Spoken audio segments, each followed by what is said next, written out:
So I live with my parents. I have since I was 18, and that has made me about $48,000. But it has also cost me a lot. And in the current economy and with everything that is going on with the newer generations, that kind of matters. So is it worth it? Was it worth it? Will it be worth it? And what exactly do you have to give up? Well, before we talk about all the other costs, let's talk about the monetary cost. So when you look at it, the average rent in the US right now is about $1,300. I don't know about you, but I don't have $1,300 laying around each month.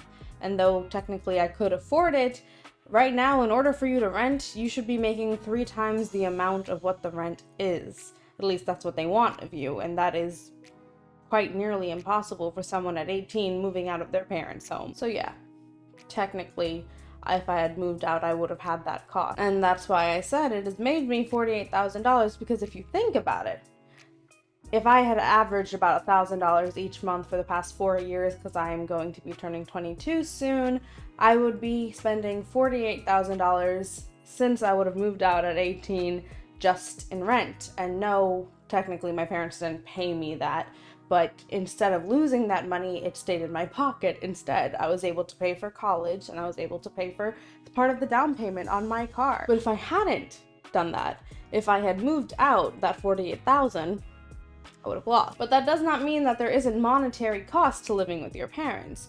Some of us pay rent to our parents. For me, it's a few hundred each month. And yes, it's very little, and for some people it's a lot more, but that is still a monetary cost. No, it is not as much as the $48,000 I would have spent, and if you do the math, $300 a month versus $1,000 a month, saving quite a bit. But you lose more than just monetary value. Right now, yes, living with your parents looks good, but what else do you lose? Well, there's the sheer fact that you won't be independent, right? You don't have the independency that you would want or that you have strived for as a kid because of monetary value. That number keeps playing in your head, and you think, well, I could go out and have some sort of stability and believe that I myself am my own person and not connected to my parents, or I could be in debt and broke for the rest of my life. It's why many of us choose to go back home to our parents in adulthood, but we have something new. The newer generations, the people who live through the struggle of living with parents who may not be all sunshine and rainbows, do not tend to stay with their parents for longer because they understand their worth. And I don't mean their monetary worth, but their mental health. So yes, there's independency, but there's also mental stability.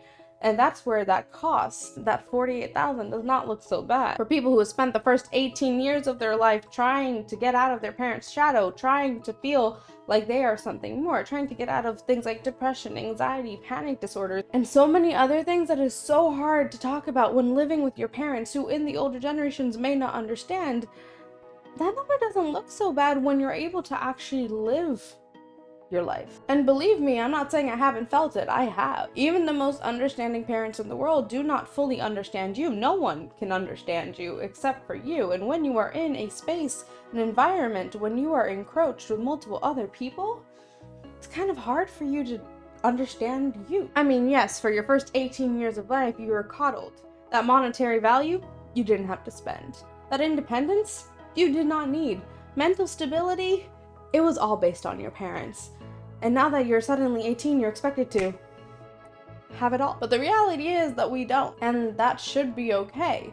Many of us make the choice, and we decide the hard way whether or not living with our parents is actually beneficial to us.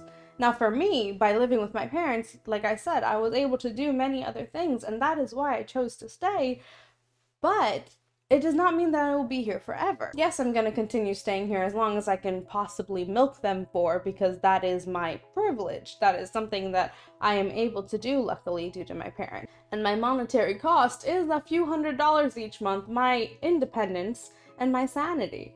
But that is a choice that I have made, and the choice that you will eventually have to make. And with rising costs in apartments and houses and investments and jobs not paying enough to equal inflation, it's looking good right now. But for those of you who maybe can't live with your parents, maybe you were kicked out, you don't have that option.